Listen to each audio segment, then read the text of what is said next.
नमस्कार साथियों, एक बार फिर प्रस्तुत है प्रसिद्ध साहित्यकार मुंशी प्रेमचंद जी द्वारा रचित उपन्यास गबन का 25वां भाग। रमानाथ को कलकत्ता आए 2 महीने के ऊपर हो गए हैं। वह अभी तक देवी दीन के घर पर पड़ा हुआ है। उसे हमेशा यही धुन सवार रहती है कि रुपये कहाँ से आवें। तरह तरह के मंसूबे बांधता है, भांति भांति की कल्पनाएं करता है, पर घर से बाहर नहीं निकलता। हाँ, जब खूब अंधेरा हो जाता है तो वह एक बार मोहल्ले के वाचनालय में जरूर जाता है। अपने नगर और प्रांत के समाचारों के लिए उसका मन सदैव उत्सुक रहता है। उसने वह नोटिस देखी जो दयानाथ ने पत्रों में छपवाई थी, पर उस पर विश्वास न आया। कौन जाने पुलिस ने उसे गिरफ्तार करने के लिए माया रची हो। रुपये भला किसने चुकाए होंगे? असंभव। एक दिन उसी पत्र में रमानाथ को जालपा का एक खत छपा मिला। जालपा ने आग्रह और याचना हुए भरे शब्दों में उसे घर लौटाने की प्रेरणा की थी। उसने लिखा था, तुम्हारे जिम्मे किसी का कुछ बाकी नहीं है, कोई तुमसे कुछ न कहेगा। रमा का मन चंचल हो उठा, लेकिन तुरंत ही उसे ख्याल आया, यह भी पुलिस की शरारत होगी। जालपा ने यह पत्र लिखा, इसका क्या प्रमाण है? अगर यह भी मान लिया जाए कि रुपये घर वालों ने अदा कर दिए होंगे, तो क्या इस दशा में भी वह घर जा सकता है? शहर भर में तो उसकी बदनामी हो ही गई होगी, पुलिस में इतला की जा चुकी होगी। उसने निश्चय किया कि मैं नहीं जाऊंगा जब तक कम से कम 5,000 रुपये हाथ में न आ जाएंगे। घर जाने का नाम न लूँगा, और रुपये नहीं दिए गए, पुलिस मेरी खोज में है तो कभी घर न जाऊंगा, कभी नहीं। देवी दीन के घर में 2 कोठरियाँ थीं और सामने एक बरामदा था। बरामदे में दुकान थी। एक कोठरी में खाना बनता था, दूसरी कोठरी में बर्तन भांडे रखे हुए थे। ऊपर एक कोठरी थी और छोटी सी खुली हुई छत। रमा इसी ऊपर के हिस्से में रहता था। देवी दीन के रहने, सोने, बैठने का कोई विशेष स्थान न था। रात को दुकान बढ़ाने के बाद वही बरामदा शयन गृह बन जाता था। दोनों वहीं पड़े रहते थे। देवी दीन का काम चिलम पीना और दिन भर गप्पे लड़ाना था। दुकान का सारा काम बुढ़िया करती थी। मंडी जाकर माल लाना, स्टेशन से माल भेजना या लेना, यह सब वही कर लेती थी। देवी दीन ग्राहकों को पहचानता तक न था। थोड़ी सी हिंदी जानता था। बैठा बैठा रामायण, तोता मैना, रामलीला या माता मरीमै की कहानी पढ़ा करता। जब से रमा आ गया, बुढ़े को अंग्रेजी पढ़ने का शौक हो गया। सवेरे ही प्राइमर लाकर बैठ जाता और 9-10 बजे तक अक्षर पढ़ता रहता। बीच बीच में लतीफ़े भी हो जाते, जिनका देवी दीन के पास अखंड भंडार था। मगर जग्गो को रमा का आसन जमाना अच्छा नहीं लगता।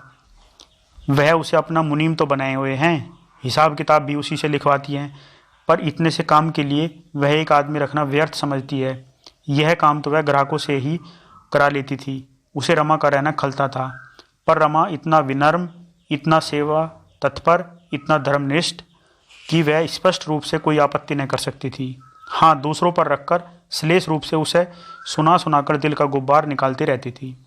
रमा ने अपने को ब्राह्मण कह रखा था और उसी धर्म का पालन करता था।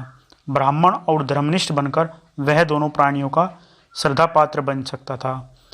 बुढ़िया के भाव और व्यवहार को वह खूब समझता था, पर करे तो क्या, बेहयाई करने पर मजबूर है। परिस्थिति ने उसके आत्मसम्मान का अपहरण कर डाला। एक दिन रमानाथ वाचनालय में बैठा हुआ पत्र पढ़ रहा था कि एकाएक उसे रतन दिखाई पड़ गई। उसके अंदाज से मालूम होता था कि वह किसी को खोज रही है। 20 आदमी बैठे पुस्तकें और पत्र पढ़ रहे थे। रमा की छाती धक धक करने लगी। वह रतन की आंखें बचाकर सिर झुकाए हुए कमरे से निकल गया और पीछे के अंधेरे बरामदे में, जहां पुराने टूटे फूटे संदूक और कुर्सियां पड़ी हुई थी, छिपा खड़ा रहा। रतन से मिलने और घर के समाचार पूछने के लिए उसकी आत्मा तड़प रही थी, पर मारे संकोच के सामने न आ सकता था। आह, कितनी बातें पूछने को थी, पर उनमें मुख्य यही थी कि जालपा के विचार उसके विषय में क्या है। उसकी निष्ठुरता पर रोती तो नहीं है, उसकी उदंडता पर शुद्ध तो नहीं है, उसे धूर्त और बेईमान तो नहीं समझ रही है, दुबली तो नहीं हो गई है। और लोगों के क्या भाव हैं, क्या घर की तलाशी हुई, मुकदमा चला, ऐसी ही हजारों बातों जानने के लिए वह विकल हो रहा था। पर मुंह कैसे दिखाए? वह झांक झांक कर देखता रहा। जब रतन चली गई, मोटर चल दिया, तब उसकी जान में जान आई। उसी दिन से 1 सप्ताह तक वह वाचनालय न गया, घर से निकला तक नहीं। कभी कभी पड़े पड़े रमा का जी ऐसा घबराता कि पुलिस में जाकर सारी कथा कह सुनाए। जो कुछ होना है हो जाए, साल 2 साल की कैद इस आजीवन कारावास से तो अच्छी ही है। फिर वह नए सिरे से जीवन संग्राम में प्रवेश करेगा, हाथ पांव बचाकर काम करेगा, अपनी चादर के बाहर जों भर भी पाव न फैलाएगा। लेकिन एक ही क्षण में हिम्मत टूट जाती है। इस प्रकार 2 महीने और बीत गए। पूस का महीना आया। रमा के पास जाड़ों का कोई कपड़ा न था। घर से तो वह कोई चीज़ लाया ही न था, यहाँ भी कोई चीज़ बनवा न सका था। अब तक तो उसने धोती ओढ़कर किसी तरह रातें काटी, पर पूस के कड़क जाड़े लिहाफ या कंबल के बगैर कैसे कटते। बेचारा रात भर गठरी बना पड़ा रहता। जब बहुत सर्दी लगती तो बिछावन ओढ़ लेता। देवी दीन ने उसे एक पुरानी दरी बिछाने को दी थी। उसके घर में शायद यही सबसे अच्छा बिछावन था। इस श्रेणी के लोग चाहे 10,000 के गहने पहन ले, शादी ब्याह में 10,000 खर्च कर दे, पर बिछावन गुदड़ाई रखेंगे। इस सड़ी हुई दरी से जाड़ा भला क्या जाता, पर कुछ न होने से तो अच्छा ही था। रमा संकोचवश देवी दीन से कुछ कह न सकता था, और देवी दीन भी शायद इतना बड़ा खर्च न उठाना चाहता था। यह संभव है इधर उसकी निगाह ही न जाती हो। जब दिन ढलने लगता तो रमा रात के कष्ट की कल्पना से भयभीत हो उठता था, मानो काली बला दौड़ती चली आती हो। रात को बार बार खिड़की खोलकर देखता कि सवेरा होने में कितनी कसर है। एक दिन शाम को वह वाचनालय जा रहा था कि उसने देखा एक बड़ी कोठी के सामने हजारों कंगले जमा हैं। उसने सोचा, यह क्या बात है, क्यों इतने आदमी जमा हैं। भीड़ के अंदर घुसकर देखा तो मालूम हुआ सेठ जी कंबलों का दान कर रहे हैं। कंबल बहुत घटिया थे, पतले और हल्के, पर जनता एक पर एक टूटी पड़ती थी। रमा के मन में आया, एक कंबल ले लूँ, यहाँ मुझे कौन जानता है, अगर कोई जान भी जाए तो क्या हर्ज। गरीब ब्राह्मण अगर दान का अधिकारी नहीं तो और कौन है। लेकिन एक ही क्षण में उसका आत्मसम्मान जाग उठा। वह कुछ देर तक वहाँ खड़ा ताकता रहा, फिर आगे बढ़ा। उसके माथे पर तिलक देखकर मुनीम जी ने समझ लिया, यह ब्राह्मण है। इतने सारे कंगलों में ब्राह्मणों की संख्या बहुत कम थी। ब्राह्मणों को दान देने का पुण्य कुछ और ही है।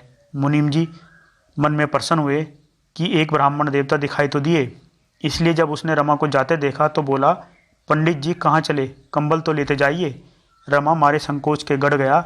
उसके मुंह से केवल इतना ही निकला, मुझे इच्छा नहीं है। यह कहकर वह फिर बढ़ा। मुनीम जी ने समझा शायद कंबल घटिया देखकर देवता जी चले जा रहे हैं। ऐसे आत्मसम्मान वाले देवता उसे जीवन में शायद ही कभी मिले हों। कोई दूसरा ब्राह्मण होता तो 2-4 चिकनी चुपड़ी बातें करता और अच्छे कंबल मांगता।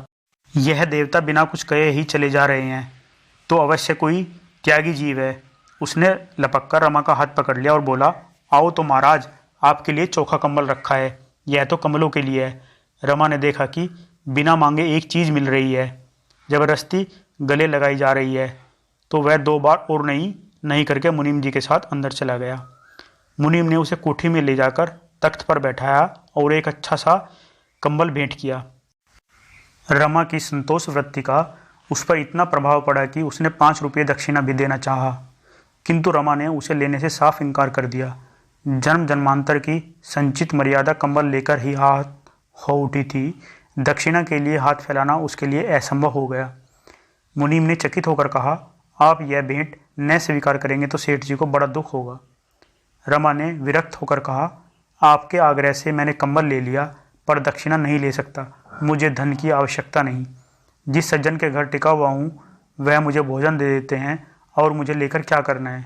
सेठ जी मानेंगे नहीं। आप मेरी ओर से क्षमा मांग लीजिएगा। आपके त्याग को धन्य हैं। ऐसे ही ब्राह्मणों से धर्म की मर्यादा बनी हुई है। कुछ देर बैठिए जी, सेठ जी आते ही होंगे। आपके दर्शन पाकर बहुत प्रसन्न होंगे। ब्राह्मणों के परम भक्त हैं और त्रिकाल संध्या वंदन करते हैं। महाराज 3 बजे रात को गंगा तट पर पहुंच जाते हैं और वहां से आकर पूजा पाठ पर बैठ जाते हैं। 10 बजे भागवत का पारायण करते हैं, भोजन पाते हैं, तब कोठी में आते हैं। 3-4 बजे फिर संध्या करने चले जाते हैं।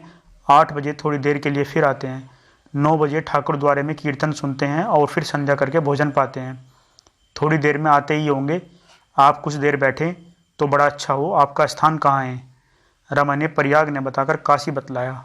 इस पर मुनीम जी का आग्रह और बढ़ा, पर रमा को यह शंका हो रही थी कि कहीं सेठ जी ने कोई धार्मिक प्रसंग छेड़ दिया तो सारी कलई खुल जाएगी। किसी दूसरे दिन आने का वचन देकर उसने पिंड छुड़ाया। 9 बजे वह वाचनालय से लौटा तो डर रहा था कि कहीं देवी दीन ने कंबल देखकर पूछा, कहाँ से लाए हो, तो क्या जवाब दूंगा।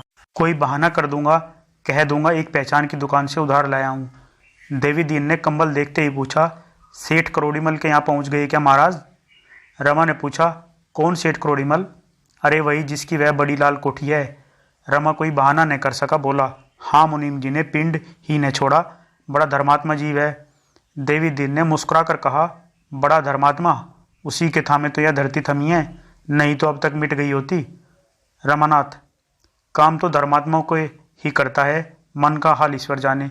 जो सारे दिन पूजा पाठ और दान व्रत में लगा रहे उसे धर्मात्मा नहीं तो और क्या कहा जाए। देवी दीन, उसे पापी कहना चाहिए, महापापी। दया तो उसके पास से होकर भी नहीं निकली। उसकी जूठ की मिल है। मजदूरों के साथ जितनी निर्दयता इसकी मिल में होती है और कहीं नहीं होती। आदमियों को हंटरों से पिटवाता है। चर्बी मिला घी बेचकर इसने लाखों कमा लिए। कोई नौकर 1 मिनट की भी देर करे तो तुरंत उसके पैसे काट लेता है। अगर साल में 2-4 हजार दान न कर दे तो पाप का धन पचे कैसे? धर्म कर्म करने वाले ब्राह्मण तो उसके द्वार पर झांकते भी नहीं। तुम्हारे सिवा वहाँ कोई पंडित था? रमा ने सिर हिलाया। कोई जाता ही नहीं। हाँ, लोभी लंपट पहुँच जाते हैं। जितने पुजारी देखे सबको पत्थर ही पाया। पत्थर पूजते पूजते इनके दिल भी पत्थर ही हो जाते हैं। इसके 3 तो बड़े बड़े धर्मशाले हैं। आदमी चाहे और कुछ न करे, मन में दया बनाए रखे, यही 100 धर्म का एक धर्म है। दिन की रखी हुई रोटियां खाकर जब रमा कंबल ओढ़कर लेटा तो उसे आज बड़ी गलानी होने लगी। रिश्वत में उसने हजारों रुपये मारे थे, पर कभी एक क्षण के लिए भी उसे गलानी न आई थी। रिश्वत बुद्धि से, कौशल से, पुरुषार्थ से मिलती है। दान पौरुषहीन, कर्महीन या पाखंडियों का आधार है। वह सोच रहा था, मैं अब इतना दीन हूँ कि भोजन और वस्त्र के लिए भी मुझे दान लेना पड़ता है। वह देवी दीन के घर 2 महीने से पड़ा हुआ था, पर देवी दीन उसे भिक्षुक नहीं मेहमान समझता था। उसके मन में कभी दान का भाव आया ही न था। रमा के मन में ऐसा उद्वेग उठा कि इसी दम थाने में जाकर अपना सारा वृतांत कह सुनाए। यही न होगा, 2-3 साल की सजा हो जाएगी। फिर तो यूं ही प्राणसूली पर न टंगे रहेंगे। कहीं डूब ही क्यों न जाए। इस तरह जीने से फायदा ही क्या है? न घर का हूँ न घाट का। दूसरों का भार तो क्या उठाऊंगा, अपने लिए ही दूसरों का मुंह ताकता हूँ। इस जीवन से किसका उपकार हो रहा है? धिक्कार है मेरे जीने का। रमा ने निश्चय किया, कल काम की टो में निकलूंगा, जो कुछ होना है हो। अभी आप सुन रहे थे गबन का भाग 25। इसी तरह के और उपन्यास सुनने के लिए प्लीज़ चैनल को लाइक शेयर सब्सक्राइब जरूर कर लें। धन्यवाद।